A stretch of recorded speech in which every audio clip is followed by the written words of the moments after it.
Welcome once again, guys, for our session today. Welcome to Busifin or Business Finance. So this is section B, as I mentioned a while ago.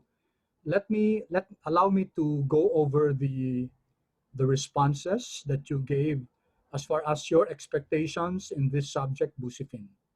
Okay, so let's take a look at the responses. Okay, what are your expectations in this subject, Busifin? I expect to learn how to budget. Yes, thank you for this. We're going to learn as part of financial planning and financial management. We're going to learn how to do budget, cash budget, okay, production budget also. We'll learn how to construct a budget plan. Okay, it will be able to help me in my course. Okay, your course, so college, so ano pa lang pala, no, yung senior high school, so ABM. But later on, guys, you'll be graduating by next year, di ba? Tama ba? First term nyo ng senior high school ngayon, di ba? Am I correct, guys? Paki-chat nga kung tama yon. So you'll be graduating by 2021. Tama? Tama po. Tama. Sige, thank you. All right. So, depende, guys, sa ano nyo, sa course nyo na pipiliin. Because I know of some students who pursue an engineering course kahit na ABM sila. If you're going to pursue a career in business, a course in business, then talaga makakatulong tong subject na to na finance. No? Kasi kahit anong aspect, kahit anong function ng any business, whether it's marketing or operations or IT or HR, talent management, lahat yung kailangan ng finance function. Kasi finance function always deals with decision making that involves funds, that involves money. So walang function sa business, guys, na hindi kailangan ng pera. Kailangan talaga ng pera kahit anong galaw natin sa isang negosyo, kakailanganin talaga ng funds. So if you're going to pursue a career in business later on, then makakatulong talaga tong course na to sa iyo. In fact, kung ang piliin nyo, no, a finance degree, magandang degree yan kasi maraming possible na puntahan. Maraming branches ang finance which you can go into later on if you decide to pursue a career in finance. I expect to analyze, yes, we're going to study how a business is performing, making use of financial ratios. May I ask you guys, nung sa accounting nyo, nag-financial ratio analysis ba kayo? Yung sa first accounting, I think that was last term, no? Hindi pa po ata, sir. Okay, so that will be tackled here in our Busifin. Thank you so much for answering, Mark and Micah. Thank you so much. We're going to learn how to analyze. In fact, guys, yung finals nyo will not be a written finals.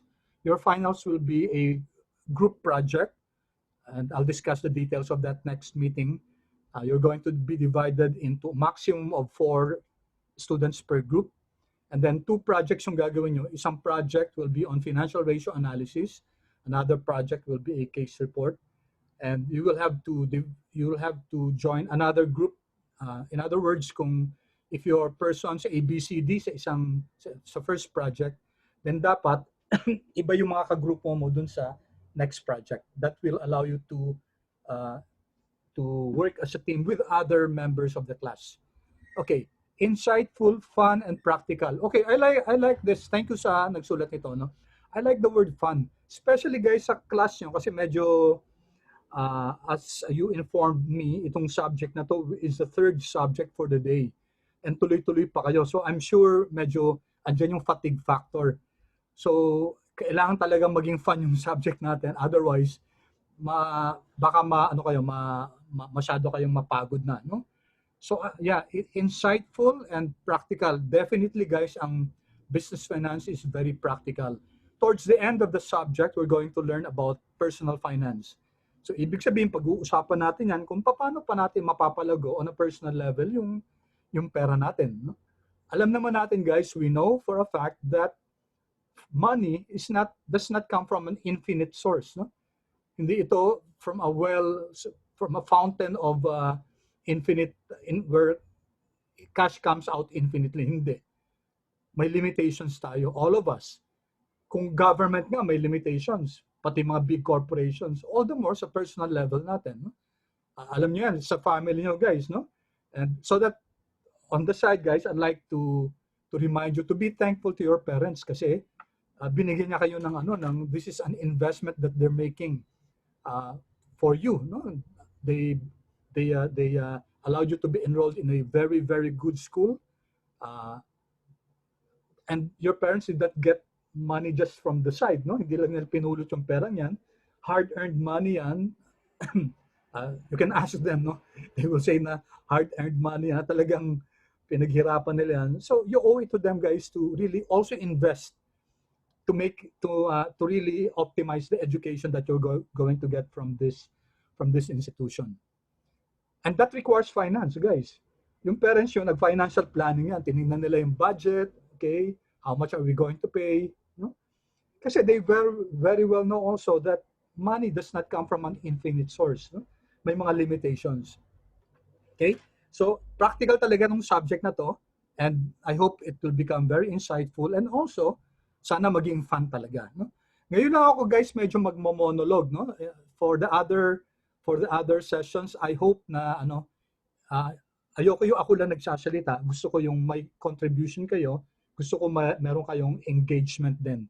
That's why we'll have activities, we'll have exercises para maging engaged kayo dun sa subject. No? Hard, yes. Kasi may mga bagong concepts dito. No? So let me just check. Sige, tingnan nga natin kung familiar na kayo. Have you heard of this term, guys? Sige, sulat ko ha. Hindi. Dito na lang ginamit ko sa kabilang section. Apologies. Can you see the word file? Yes po. Yeah, sige. Tingnan natin ha. Have you heard of this acronym DJIA? Pakichat nga guys kung yes or no. Okay, thank you Basti. Okay, thank you Ken. Okay, thank you. Kasi yung iba guys, narinig nyo na ba yung DJIA na yan? Okay. Okay, thank you. Thank you for I would really appreciate guys, kunyari pag may question ako, chat kayo, answer kayo para that way si Johan na narinig na niya. Thank you Johan, no? For those of you who have not heard of this, guys, marami tayong terms related to finance which we're going to study when we go to investment. So I hope that when we finish this term, I hope you have reached a certain level of knowledge as far as finance terms in whatever field. For example, sa investment. I-ano nyo nga guys, sige, i-google nyo nga kung ano yung ibig sabihin ng DJIA. Tapos paki-chat nyo kung ano ibig sabihin yan.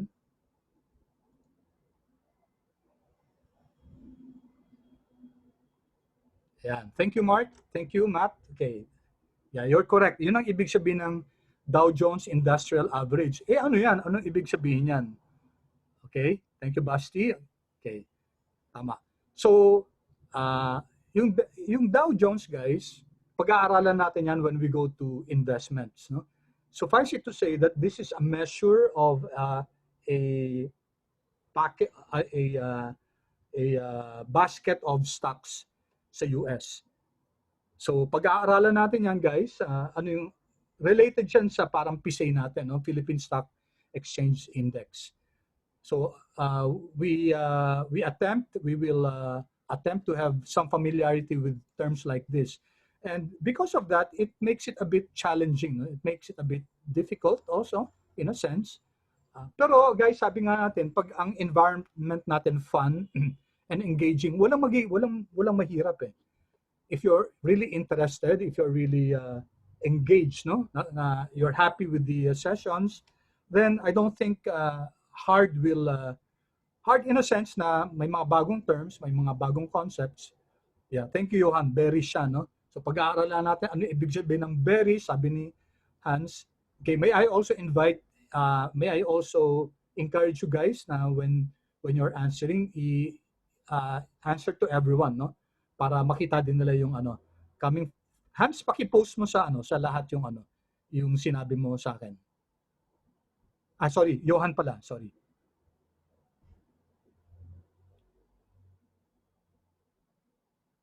Johan, paki-post mo to everybody para makita nila yung shinare mo sa akin.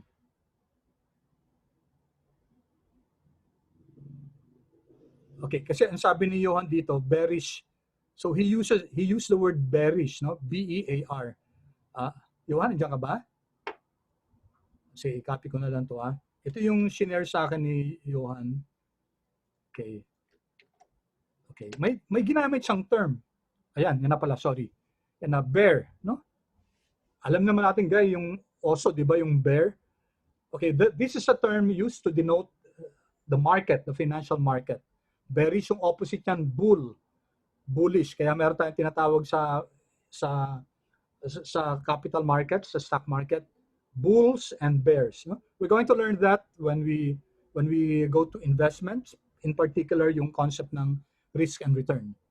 Okay, so sabi nga natin, challenging siya because may mga new concepts, but I really hope that it will be fun and enjoyable. Kaya thumbs up ako sa inyo guys, yung mga nagsasabi ng fun, enjoyable.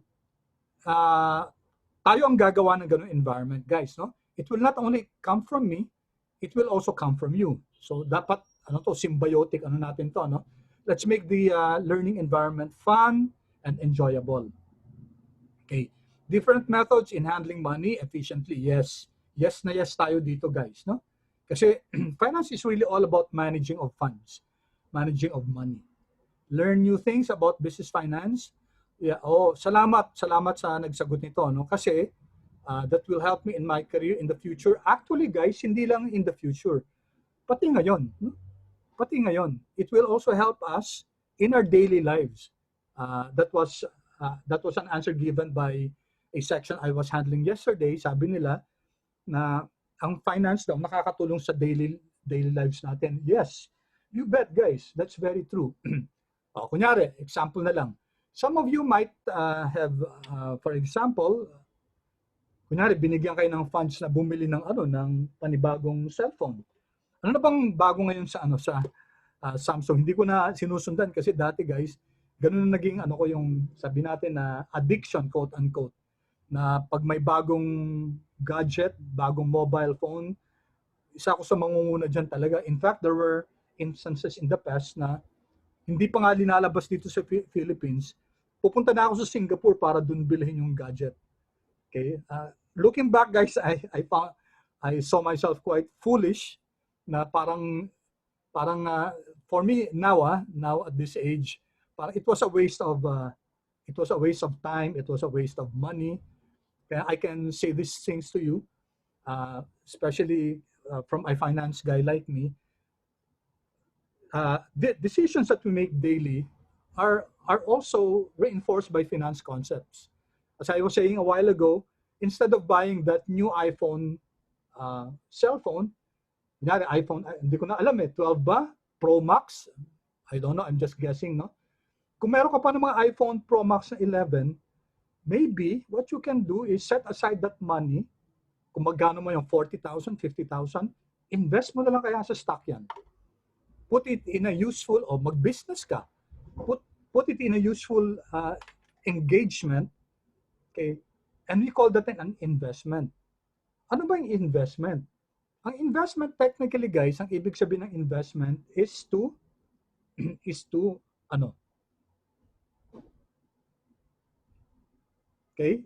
differ, no? Differ that benefit that you will get today in order to have benefits in the future. In other words, ganito. Kunyari may pera ka, no? 40,000, 50,000 para bumili ng bagong gadget, no? So ang investment, ibig sabihin, ay hindi ko muna bibilhin yung gadget na yan. I'll defer the enjoyment today and postpone, quote unquote, or defer it into the future. So anong gagawin ko dito? Mag-invest kaya ako ng stocks, no? Mag-invest kaya ako ng mutual funds. Mag-invest kaya ako ng UITF, Unit Investment Trust Fund. So, total ako nga, guys, meron pa akong iPhone 6 eh. Gumagana pa rin naman yung iPhone 6 ko. And although meron na akong mas bagong phone ng konti, pero hindi na ako, guys, nag-aano ng yung pinaka model, yung pinaka bago. I've outgrown that, no? I it's more of utility for me for as long as makaka-text ako, kahit paano, digital naman guys, yung OS naman okay din naman. So hindi na ako naghahabol ng mga talagang pinakabagong ano. As you grow, as you age guys, nababago na 'yung ano, nababago na yung sentiment natin, nababago na yung ano, yung likes and needs natin. Okay? At this age, siguro mga ano kayo, 15, 16, 17, maybe at that age. Maybe hot na hot pa kayo sa mga ganyang gadgets. But as you age, guys, later, pag may career na kayo, you tend to look back and say, ba't ko ba ginawa yung mga ganyang klaseng parang sayang na pag-aano ng pera. Okay? So, that's finance, guys. That's finance. It's postponing the benefits that you get today so that you'll be able to get it in the future. So kunyari nag-invest ka sa stocks o nag-invest ka sa UITF, yung ipambibili mo sana ng gadget na yan, and later on, marireap mo yung harvest na yun. Okay? So that's what investment means. No? Okay, so the use of business finance is not only today, guys, but also in the future. Another example, guys. Kunyari, pag nagtatrabaho na kayo, ang una nyo gawin, guys, i-explore nyo yung mag-ano kayo sa insurance din. Explore that. Kasi habang bata pa kayo, yung premium ng insurance, mas mura. No? And then, whether you invest in a VUL, yung variable unit link na insurance, mag-pay it regularly hanggang pag-retire nyo, you'll never go wrong. No?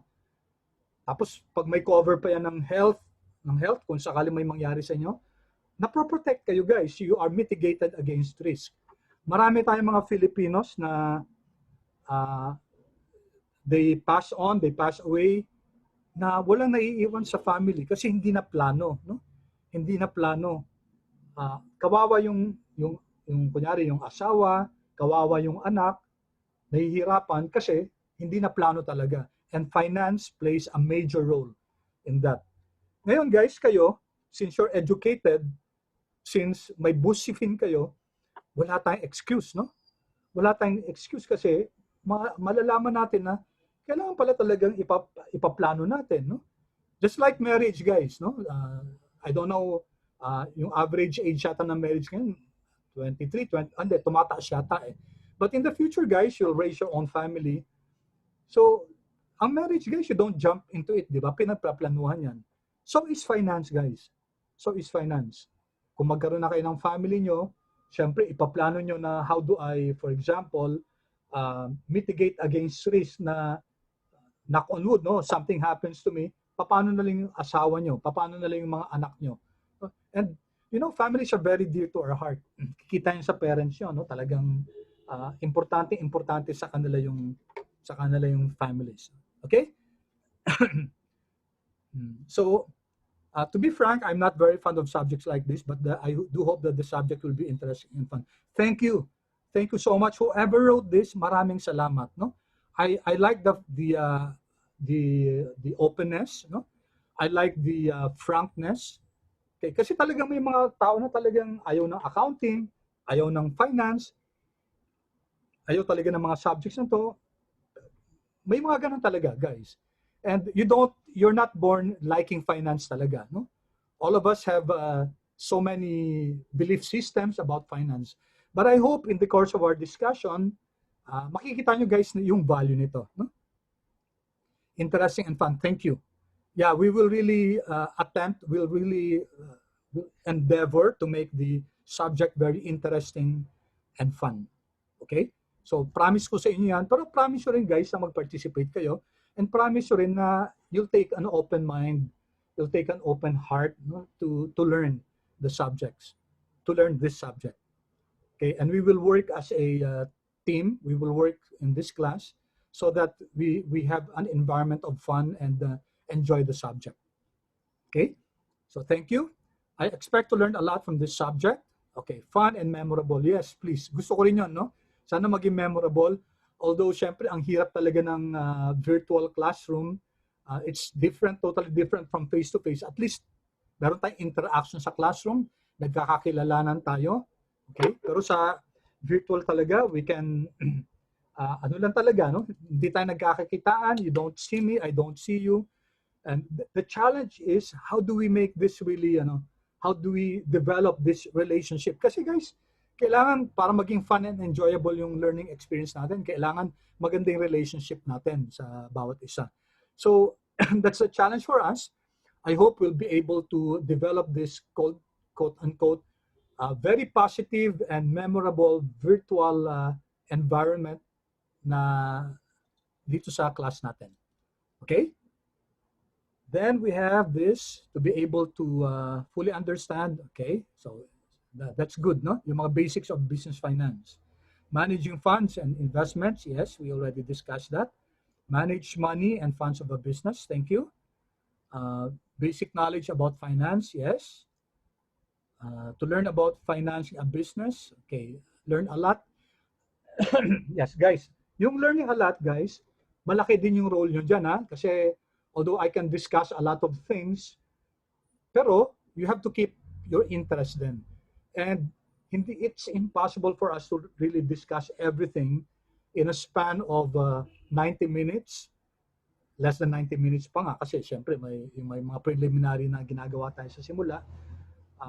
So talagang limited yung time natin. But the good news is the world out there is so robust with information na walang hahadlang sa inyo guys if you really want to learn a lot. Andyan si Google, andyan si YouTube. YouTube, ang dami-daming videos about finance, ang daming videos about investments, ang daming videos about, for example, mutual funds. And tayo na lang guys yung susuko sa dami. No? But I hope you'll take those baby steps in order to learn more about these things.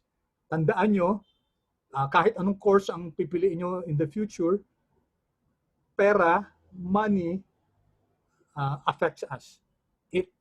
We should be involved, guys, in managing even our own personal finance. Okay? So, fun, yeah, new things to learn. Definitely, guys, new things to learn. No? Gain benefits, okay? Yeah, sabi nga natin, very practical to, no? And then, how to manage money, yes, that's correct. Finance, discovering more about the subject, yes. Business, guys, learning business. Well, insofar as managing the finance aspect of a business, yung pag-set up ng business, hindi natin, may subject naman yakat-taka yung entrepreneurship, no? So that's not part of this subject. It's more of looking at the finance of any business. Fun and interesting, yes, thank you. I can actively learn and participate. Yes, please, no?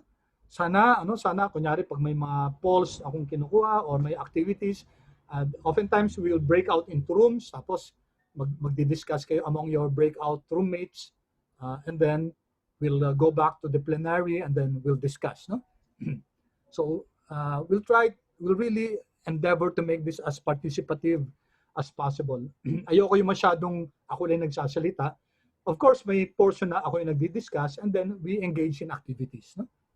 I will learn a lot. Yes. So sabi ko nga guys, you also have a role to play here, yung learning a lot. Kasi medyo semi-adults na kayo, hindi naman pwedeng i-spoon feed sa inyo. Hindi ko pwedeng i-force sa mouth nyo yung food, no? You will have to take an active role in dissecting, in chewing, di ba? And also looking for other kasi kunyari isang spoonful lang, this is just an analogy guys. I'm feeding you with a spoonful of food. Okay, nobody's preventing you from going out and tasting others, no? Go to the internet, go to YouTube and try to learn as much as possible as you can. So yung learning a lot yan guys, sky's the limit yan. Okay, we had also addressed this a while ago. Future career, yes. Hindi lang future, pati ngayon. Deeper and better. Okay, that's good. Strengthening my financial literacy. Yeah, tama, no? Tama. So thank you everyone for your feedback as far as your expectations. Okay, most of your expectations, 99% of that, gagawin natin sa subject na to. And hopefully yung 100% doon, yung fun, engaging, and participative, sana talagang magawa natin. So I'll really solicit your help, solicit your cooperation in making this subject really fun and enjoyable. Okay ba kayo dun, guys? Do I have your yes? If I say I'm soliciting your help, your participation, your cooperation in making this subject enjoyable and fun, do I have a big yes from you? Pakichat na lang, please. Kung yes na yes tayo dun sa, yes, thank you, thank you. Yan, salamat, salamat. Okay. Thank you all. Thank you for your confirmation, guys. Salamat. Yes, sir. Yes, yes. I love that, no? With emphasis pa yung mga ano natin. Thank you, guys. Thank you. Bagong-bago pa lang tayo, nag-enjoy na nga ako sa ano natin eh. Sa moments natin na nag-interact tayo dito. Okay, so let's go to the next question. What is finance all about? One word for you. Okay, money, money, money. Tama, no? 10, 16, 17, 18. So almost 20, guys. That's a big chunk. That's almost 20 times 4. That's more than 80% of you said that finance is all about money. You're correct. It's all about money. Money being a finite resource. Okay, so it's imperative that any business should manage money. And going to a higher level, government, okay, or nations, hindi rin kasi sila pwede, guys, magprint ng pera, no? Kasi that will be really inflationary. Pag print lang sila ng print ng pera, magkakaroon ng problem diyan sa economy ng country. I remember, guys, sige nga, i-ano nyo nga, guys, i-google nyo nga, yung, hanapin nyo, guys, hanapin nyo yung Zimbabwe inflation, highest inflation sa Zimbabwe, where what happened during that time was, in order to buy a loaf of bread, kailangan ka magdala ng truckload ng pera. Okay, so I'll give you a few seconds to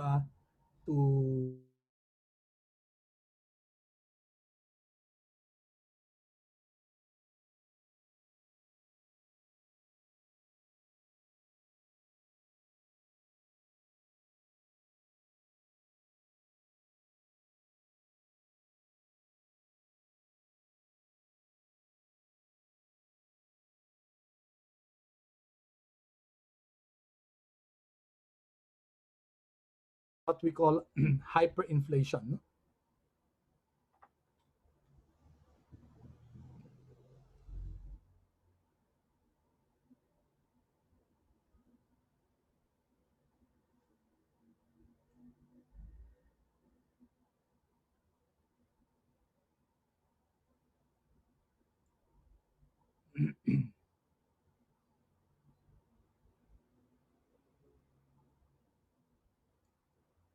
Okay, may nakita kayo, guys?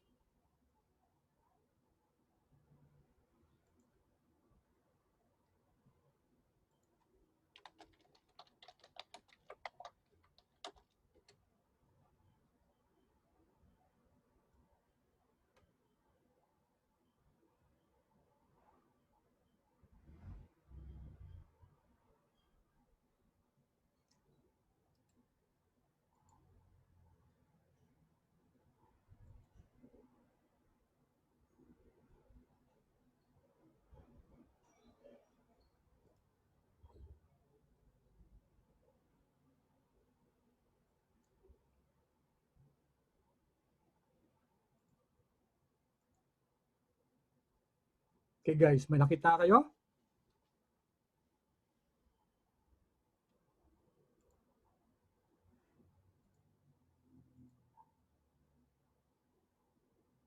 Sorry.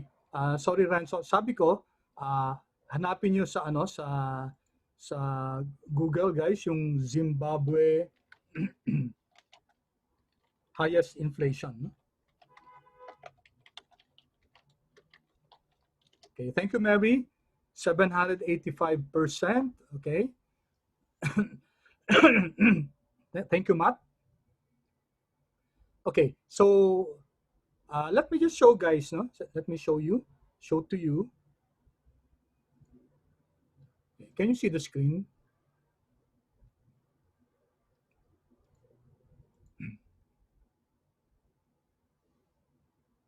Okay, thank you, Basti. Okay, guys, let me just show you guys itong itong hyperinflation. No? I'm getting this from from Wikipedia. Okay. Ito guys, yun nyo, can you see the screen? Ayan. The largest denomination of a Zimbabwean banknote. Ilan yan? 1, 2 million, billion, 100 trillion dollars. No? Harare. Okay. Imagine may currency kayong ganyan, 100 trillion dollars. Di ba guys? Kung Zimbabwean dollars yan, let me just qualify my Z dyan, no? Kung US dollar na yan, guys, well, sa yun na yung pinakamalalaking big tech company sa US, no? If you have 100 trillion dollars. Pero, tingnan nyo guys yung inflation nito, ha? Ito lang, pakita ko lang sa inyo, no? Okay, sandali, no? Okay, this one, look guys. 2008, guys. Inflation rate nila is 7, this is to the 10th power, no, percent. So that's billion. 1, 2, 3, yeah, billion yun, no? 7.96 billion percent. So hindi lang siya 7, 7.55%. 7 billion 960 million percent inflation rate, guys. Could you believe that, guys? Kung tayo at 5%, hirap na tayo sa sa pagbili, di ba? Sa pagbili ng ng mga items, ng food items or commodities. Okay. Tingnan nyo guys, can you see this picture? Okay. 10 countries where a loaf of bread costs a bucket. Hindi lang yan, sa Zimbabwe, truckload, no? Ito yung kailangan mong pera. Ito, truckload nga guys eh. Truckload in order to buy a loaf of bread. Okay. Bibili ka lang ng pandesal, bibili ka lang ng loaf of bread. You have to have this money, no? Kaya nga meron silang tinatawag na let me show you the picture.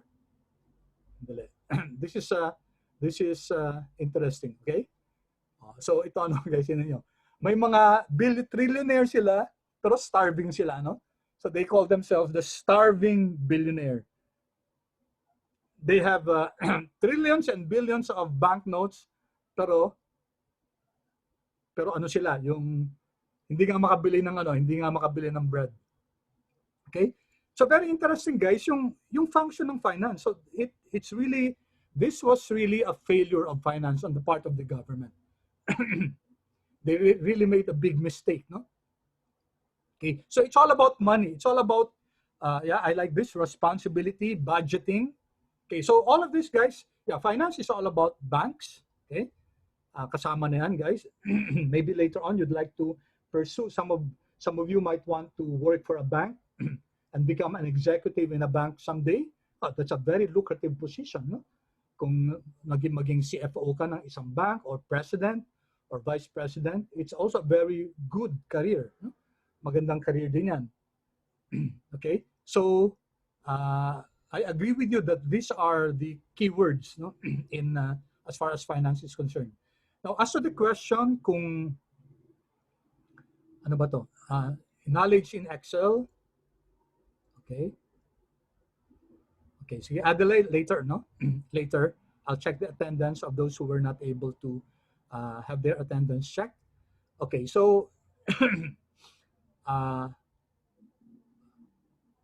some of you barely know how to use Excel. No?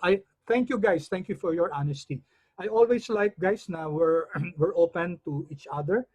Na you be open with me. Kunyari kung may that's why it's important to communicate, no? Kunyari may dinidiscuss tayo. Tapos kung nahihiya kayo guys mag-ask sa class, you can approach me after class. Kung wala na kayong maybe not after class kasi after this may another class ako. Maybe later in the afternoon you can PM me. That's why before I forget guys, I would that ang communication natin, if you can also message me sa sa Messenger, okay? So this is my ito yung ko sa Facebook, Bobby Bailon Jr. So you may message me sa Messenger guys para mas mabilis yung communication natin. Okay? So, message nyo ako or you invite me to be your friend para kung may mga questions kayo, it's more for really communication para mas mabilis yung communication natin kasi ah, pag messenger yan, mas nakikita ko kagad yan. Especially guys, kung urgent yung message nyo and you need to talk to me, no? Uh, ASAP, no? So paki-message na lang ako sa Facebook, Bobby Bailon Jr. Okay, so let's continue. Okay. Uh, dito tayo. Oops, sorry, saan yan? Ito. Okay, so some of you advanced functions in Excel, very good. But many of you guys, nasa basic functions in Excel. Ang goal natin guys, by the end of the term, we move from barely know to basic to really more advanced functions in Excel. Okay, may I ask those who know some, everyone guys, familiar ba kayo sa concept for, o sa functions for example na PMT, NPV, IRR, cumulative principal, cumulative interest? Paki-chat nga guys kung if you have used this if you have used these functions before. Okay, no, thank you. Thank you. Okay, good. Kasi guys, when we go to the third module, when we go to investments, we will have to make use of specialized functions in Excel. So gagamitin natin yan. We're going to make use of these functions in greater detail. So after this subject, pag natapos na natin BuzzFeed na to, pagpasok niyo na sa college later on, and then you'll get the chance to make use of these functions later on then sa college, no? Okay. Thank you, Basti. Thank you. All right. So, okay, ang goal natin guys, mas maging ano tayo mas maging bihasa tayo sa Excel. We become more adept with the use of Excel and have a greater amount of mastery, especially in the use of advanced functions of Excel. Okay, and dito, oops, medyo, although 1/3 ang nagsasabi na mas gusto nila na own choice, okay, yung iba randomly selected. Okay, since majority rules tayo, so it will be, I will, next meeting, mag-group na tayo. As I said, 2 reports tayo, one group for the financial ratio analysis, and another group for the case project. Then dapat wala kayong same member dun sa dapat magkakaiba yung membership ng group sa part 1 at saka sa part 2. Okay? All right. So any questions about this so far, guys? Any comments about yung expectations? Okay? Any comments? Any questions? Okay, thank you. Any other suggestions you'd like to make as far as the conduct of this class is? So far, guys, patanong lang ha. Sorry, I'd like to always ask feedback from you. Kamusta naman yung pace natin? Although hindi pa naman tayo nagla-lesson talaga, but I'd just like to ask, kamusta naman yung pace? The way I talk, mabilis ba? Naiintindihan nyo ba? Yes, Basti, we'll have introductions today. We'll go to the, okay. Okay lang? Okay, the rest, guys, so far, do I speak clearly? Malinaw ba? I'm sorry kasi yung ginagamit kong mic ngayon, yung ano lang, yung headset lang na ano kasi nasira yung mic ko, but I'm having it, umorder na ako sa Lazada. Hopefully, dumating na mas maano para mas clear yung voice ko. No? Okay, thank you. Thank you once again, guys, for answering. All right, we now go to our Canvas. Okay, so may nag-chat sa akin. Adela, you're here, no? Adela, can you hear me? Hello?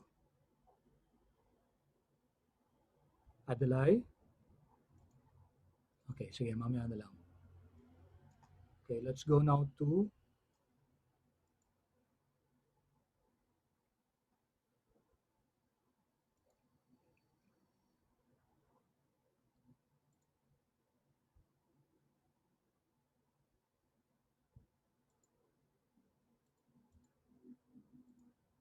All right.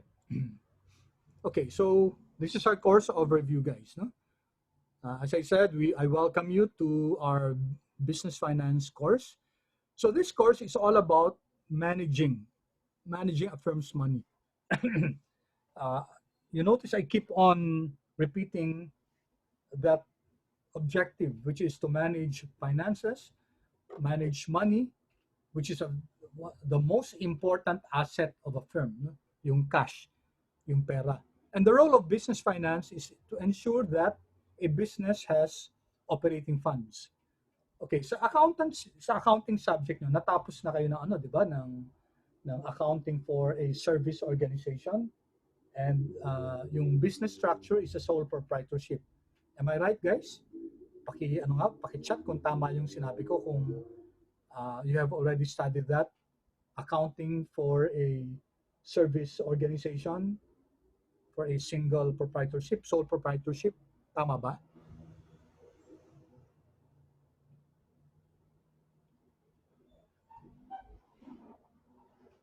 Okay. Okay. So in this subject, guys, okay, I'd like to pose this question to you. Sabi kasi dito, managing a firm's money. Can you give an example of a company, a service organization, sole proprietorship, na you can really say that a business finance is important for that business endeavor? Magbigay kayo ng example ng any sole proprietorship, anong specific business, tapos tingnan natin kung talagang kailangan ng management of funds dun sa business na yun. Okay, anyone? Paki-chat na lang, guys. What service business can we think of?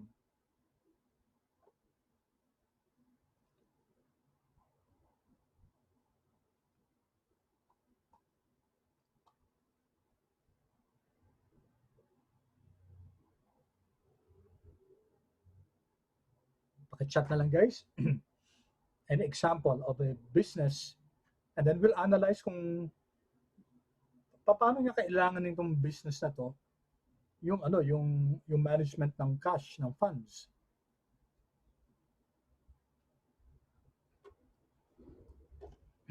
Any volunteer? By the way, guys, I put a premium to those who participate in class discussions like this. No, I okay. I remember your names. No, logistics company. Sige, medyo challenging to. Pero Eva, kindly, since you were the first one to write, paki-copy tapos paki-send to everyone yung answer. Okay. Eva, can you share to the class?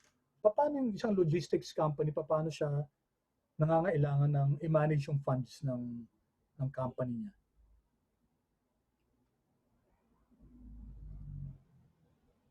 Can you explain?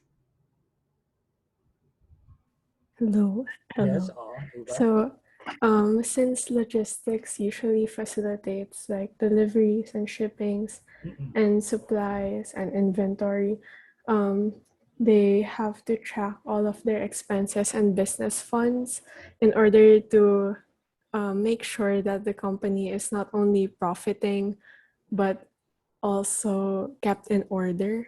Yeah. In a certain type of order. Yeah. Yeah, thank you so much, Eva. That's very good, no?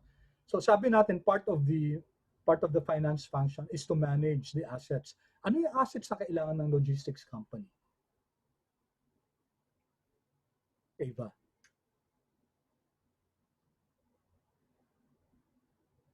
Eva, tuloy natin discussion, ha? What do you think are assets needed by a logistics company? Kasi part of the role of finance is to ensure that yung assets of a firm are managed properly.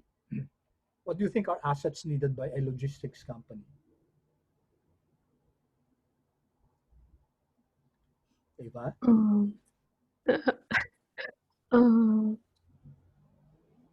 Sabi mo kanina, delivery, di ba? Yeah. Ano ba yung mga assets na that a logistics company would need in order to deliver items? Like the products. Products, pwedeng pwedeng yung product hindi sa kanila, di ba? Pwedeng ina-outsource ng mga Okay. manufacturing companies. Yeah. The transportation. Yeah, transportation, no? Whether it be trucks, di ba? Kung containers man yan, trucks, no? Paano pa kung overseas? Pwedeng vessels, di ba? Ships, pwedeng by planes din. No? So, logistics company, guys, needs assets. Assets in order to fulfill its role as a logistic company. So, kailangan i-manage itong mga fleets ng assets na to. And these are not cheap assets, no?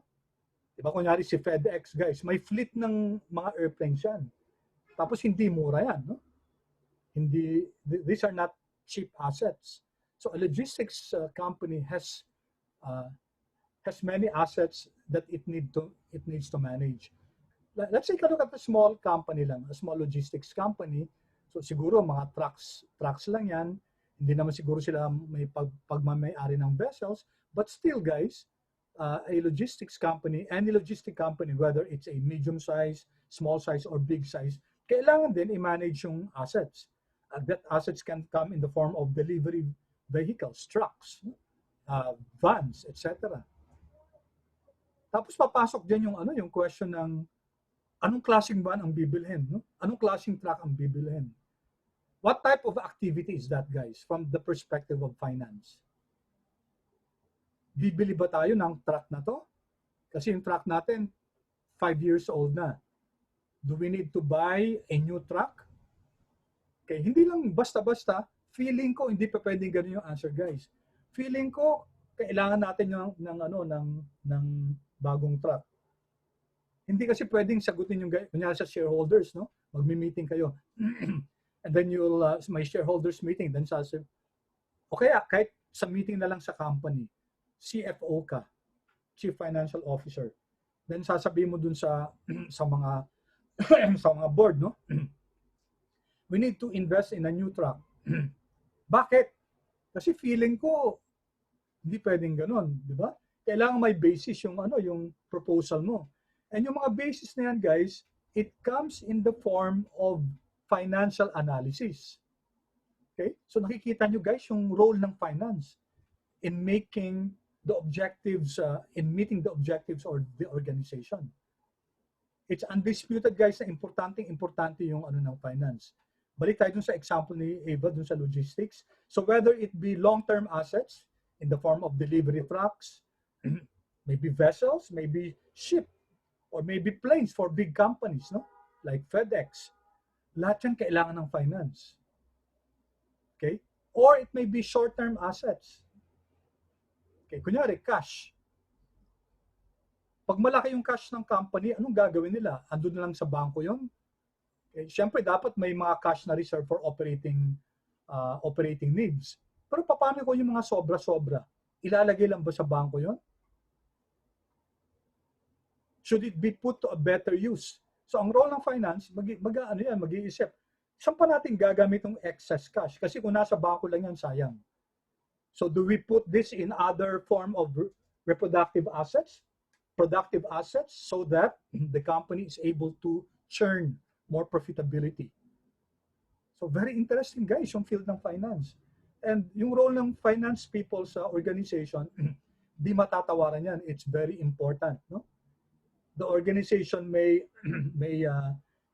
strive or may fall because of the failures of the finance function. So very critical, guys, yung ng finance. So in several aspects, guys, sa supplies din, sa short-term assets, kailangan din ng analysis ng finance yan. So I hope clear sa inyo, guys, na importante ang role ng finance in managing the firm's money. Whether it's a service organization or a merchandising organization or a manufacturing one.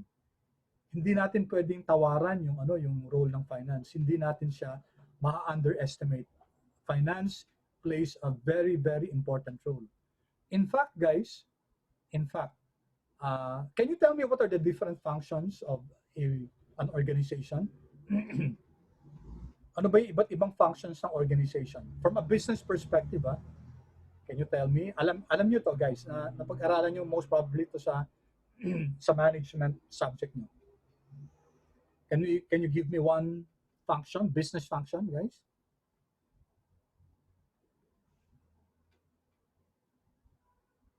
Anyone? What are the different business functions? Sulat natin dito.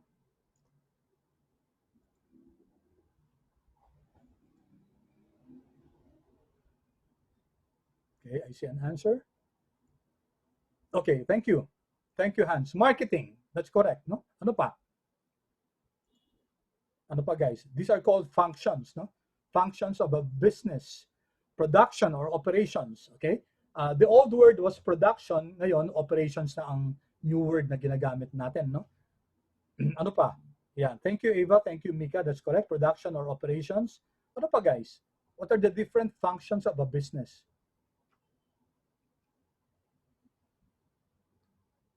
Human resource, correct. Thank you.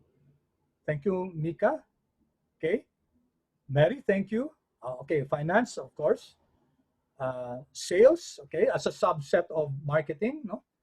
Kasi iba yung sales kaysa sa marketing. But usually, pinapasok natin yung sales as part of marketing. So that's a function of business also.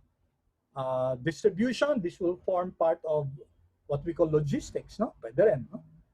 Pwedeng, many companies now have a separate function for logistics, whether it's inbound logistics or outbound logistics. Advertising is part of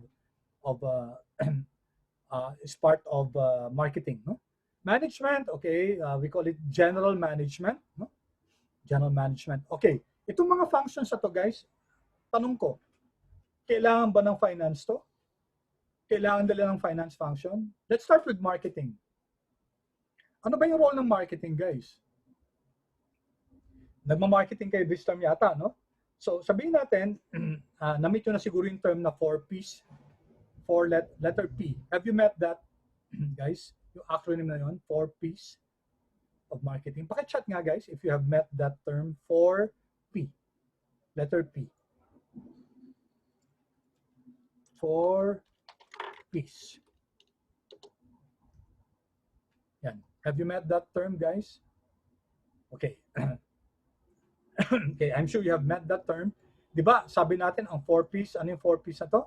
Product, price, place, promotion. Iba, ginagawa ginagawa pang 8, may 8Ps pa nga no? May 5Ps, sinasama yung people, no? So, in-expand na nila to include several other letter Ps. Now, ang marketing ba kailangan ng finance function? You bet, guys. In what way? Kunyari, price. How do you price a product? Kailangan niya ng inputs ng finance kasi ang finance na nakakaalam ng, kunyari, ng costing. Marketing would usually, although siguro yung ibang marketing ngayon, they're trained na siguro, pero kailangan din ng inputs ng finance yan. Promotion. Saan ba natin ibebenta to? Mag-ano ba tayo ng mag-open ba tayo ng branch sa Davao, sa Cebu, sa Cagayan de Oro, sa Visayas, sa Mindanao, or Northern Luzon? Kailangan ng analysis yan ng finance. Ano ba yung expected cash flows natin kung mag-open tayo doon? Ano ba yung expected cash outflow natin? Ano ba yung kailangan natin gastusin para mag-open ng branch doon? Okay. Dadaan yan, guys, sa magnifying glass ng finance. And they will now propose kung feasible na mag-open ng branch doon. That's from the promotion perspective. Or the place perspective, I'm sorry. Okay, so whatever function, guys, operations, siyempre, kailangan ng finance inputs yan, no? Human resource, yes. Yes, meron tayong tinatawag na ROI on a training investment, for example. Training tayo ng training, tapos hindi natin tinitinan kung ano ba yung benefit na bibigay din yun sa company, no? Although the benefit may come in another form, pwedeng you have empowered employees, you have happy employees, and happy employees usually translate into higher profitability for the organization. Kasi pag happy sila and nadidevelop yung loyalty sa organization. So pag loyal sila sa organization, then they serve well. And nakikita yan sa service sila sa mga customers. So whatever functions guys, kailangan ng ano yan, kailangan ng ng finance. Okay? So sabi natin dito, whether a business engages in operating, investing, financing, kailangan na i-analyze talaga yung pera. Ano ba yung operating? Pag sinabi yung operating guys, these are those that entail yung mga short-term assets natin, yung current assets natin. Ano example? Inventory. Okay? Inventory. Okay, example guys, ha? Kunyari, barber shop. Tapos bumibili yung barbershop ng alcohol, ng let's say ng combs o ng blades na ginagamit yun sa ano sa sa pag-ano ng customer, sa paggupit, no? Okay, question. Yung alcohol ba doon? Kung titingnan natin yung balance sheet ng ano ng barbershop, will it be part of inventory? Paki-chat nga guys kung yes or no. Kung yung alcohol tsaka yung let's say yung blade na ginagamit ng mga barbers in order to cut the hair of the customers, is it part of ano? Is it part of inventory ba siya? What did you learn in your accounting? Sa balance sheet. Saan papasok 'yon? Will that form part of your inventory? Meron pang 50 bottles of alcohol at saka let's say 100 pieces ng blade. Will that form part of inventory, guys? Yes or no? Paki-chat nga. Sige, mag-poll tayo, no? Poll na lang, guys, para makita ko yung kasi mas mahirap tingnan dito eh. So let me introduce a poll here. Okay, other question. Mag-poll lang tayo.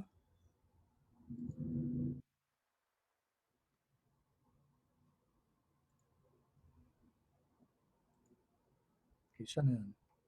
Okay. Inventory question. Is the alcohol and blade used in barber shops part of inventory? Okay. Sorry about this. Inventory.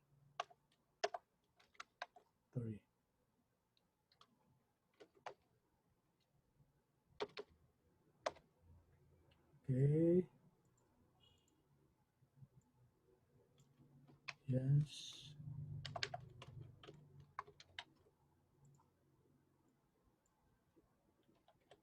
Okay, sige. Pakisagot nito guys, ha? I'm going to... Please.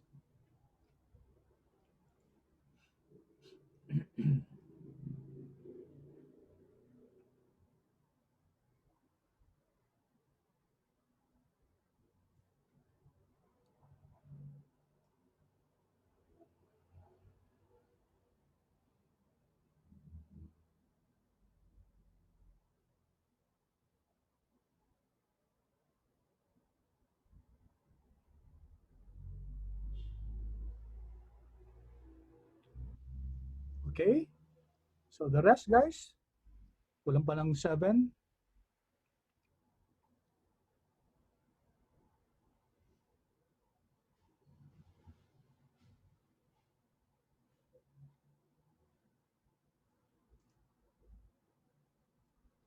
Let's give a few more seconds. Meron pang hindi sumasagot.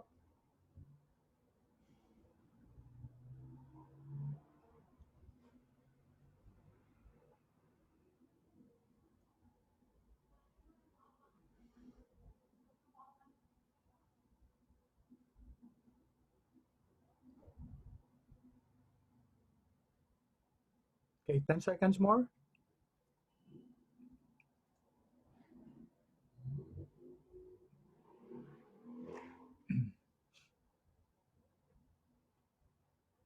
Okay, so 26 of you answered. Okay.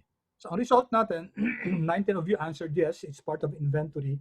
7 of you answered no. Okay, the answer guys is, ang question ko kasi dito, na ginagamit yung alcohol at saka blade para dun sa conduct of the business, no?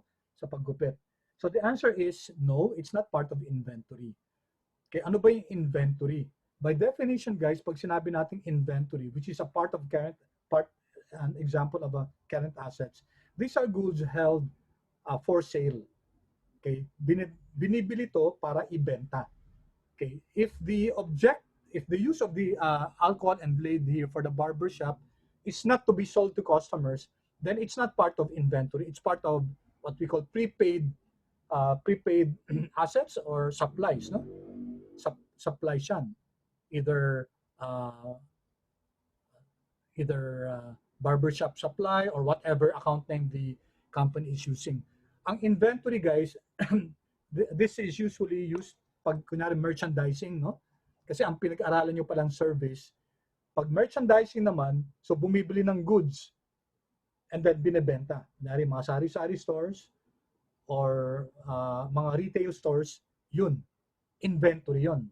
Kasi these are items held to be sold later on. Pag manufacturing naman guys, tatlong klaseng inventory nila. What are the 3 types of inventory for manufacturing? Anyone, guys?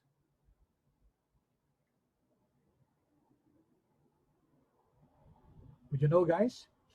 Ano yung mga 3 types of inventory pag manufacturing? Okay, sige, kasi baka hindi nyo pa na ano yan, ano? Let me stop this. Okay, ito yung 3 ano guys, no? Okay, ito siya, no? So we have, for manufacturing, we have, first is raw materials. Okay, bibili ng raw materials. Tapos syempre, gagawin yan, ano?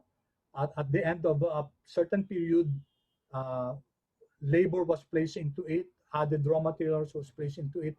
Pag hindi pa tapos, ang tawag dyan, anong name yan, guys? Yes, correct. Thank you, Mika. It's called work in process, no?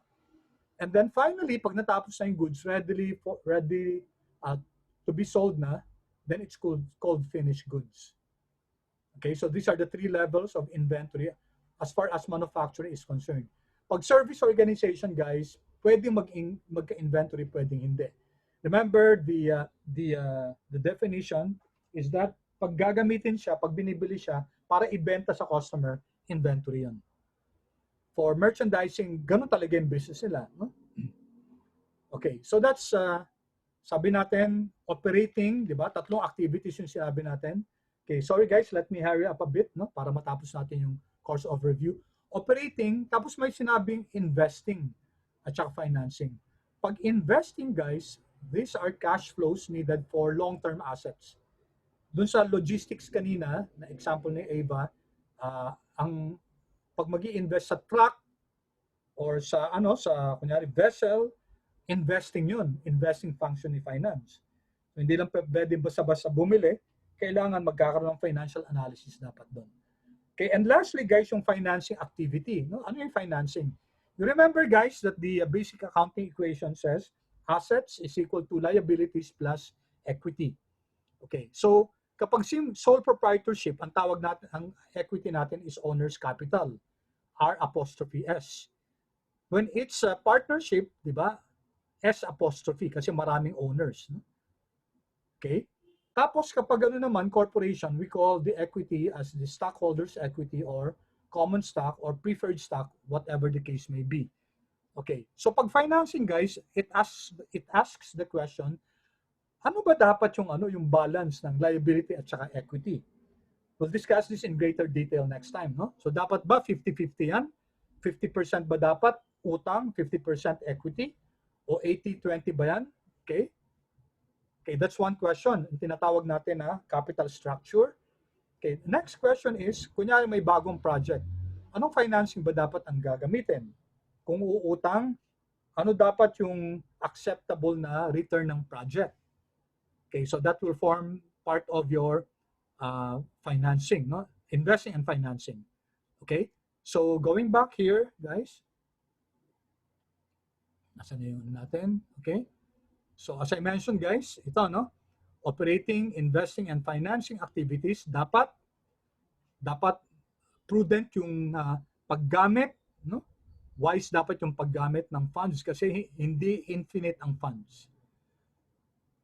Any business that has the ability to operate without any financial hiccups, ibig sabihin ng financial hiccups yung problem, like running short of cash, will likely succeed, no? Okay, so whatever activity the company will engage in, whether it's coming up with new products, etc., or increasing the manpower pool, okay, or managing risk. Importante to guys sa business kasi any business is exposed to risk. May business risk, may economic risk, may market risk, may interest rate risk, may foreign currency risk. Ang daming risk guys. And finance has the role of making sure that the company is shielded against potential risk like this. So we'll discuss this in greater detail when we go to risk and return principles. No? Okay, finance function will always be at the forefront. Okay, so if you're thinking of following a finance career, guys, you're in good hands kasi napakaganda ng function ng opportunities for finance, no? You may want to become an accountant someday. That's good, no? Okay, yung pag naging CPA ka, that's very good. Pero there's another charter called CFA. Tingnan nyo nga guys sa internet very quickly. CFA, what does CFA mean? Have you met that acronym CFA? Yan. CPA yun, no? Basti. Yan, okay. Eva, thank you. Chartered Financial Analyst. Okay? Chartered Financial Analyst. Okay. That's correct, no? So, iba guys yung Chartered Financial Analyst. Pag CPA ka, pag andi dito ka, BAW. Okay? Pero, hindi mo pwedeng dalhin yung CPA title mo sa ibang bansa. Punta ka sa US, hindi pa pwede yun. Kasi they have their own CPA charter. Pero pag CFA ka guys, it's okay. Basti, thank you so much. Pag CFA ka, Philippines, BAW. US, BAW pa rin. No? Kasi, international yung international yung recognition na yan. So you may wish to look at that guys, tingnan nyo, baka pwedeng na kayo mag-planning ngayon, i-plan nyo kung usually hindi pa kayo sigurado kung ano yung kukunin nyo, no? Okay, so it's almost time, anuin ko lang to guys tingnan nyo na lang to guys yung mga natin, ito yung mga topics na kukunin natin, Introduction to Financial Management, Financial Statement Preparation, Analysis and Interpretation, Financial Planning, short-term and long-term loans, investments, and then personal finance. So these are the 6 modules that we're going to engage in the next 13 weeks. Ito yung mga weights natin, 3 quizzes, 10% each. Tapos meron tayong performance task na online assignment at saka online discussion, 40%. And then ito in lieu of the final exams, guys, ito yung natin. Financial analysis report at saka case report. Okay? Now, ito yung contact information ko. This is my email or this is the Zoom link we're going to use every session. And then you can PM me guys sa messenger, no? If you have urgent concern.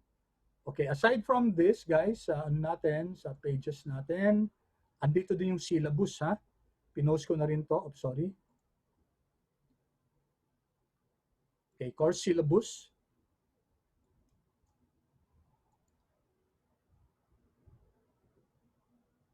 So this is our course syllabus and okay. Yeah, it's it's the same content guys yung laman ng natin ng course guidelines. Only here sasabihin kung kailan yung first quiz natin. Yan. So alam nyo guys, pag nasa finance, pag financial ratio analysis, after that mag-quiz na tayo. No? And then after mag short-term and long-term funds tayo, mag-quiz na rin tayo. And then after investment and personal finance, meron tayong quiz. And then after that will be the presentation of your projects. So by next meeting guys, i-group na natin sarili natin so that you can have already a head start in your preparation. Okay? So that ends our discussion for today. Kamusta naman guys ang ano? Okay lang ba yung pace natin? May I have some comments or feedback from you? Okay lang ba so far guys? Yung speed, sorry nga dun sa bandang dulo medyo minadalian ko na, no? Okay, thank you. Thank you Basti, thank you Renzo. Okay, appreciate your comments, your feedback. Okay, the rest guys, sabihin sa akin kung medyo mabilis yung ano. I must confess guys, dun sa dulo medyo minadali ko na, no, kasi gusto kong matapos yung aspect na yun. Para next meeting, pupunta na tayo sa formal lesson natin. Okay, questions? Okay, thank you guys, no? So salamat everyone. I'm going to upload this recording hopefully. Eva, thank you. Hopefully later guys, ma-upload ko na to para for those of you who want to review what we discussed, pwede nyo i-review, no? Okay, sige. So let me end our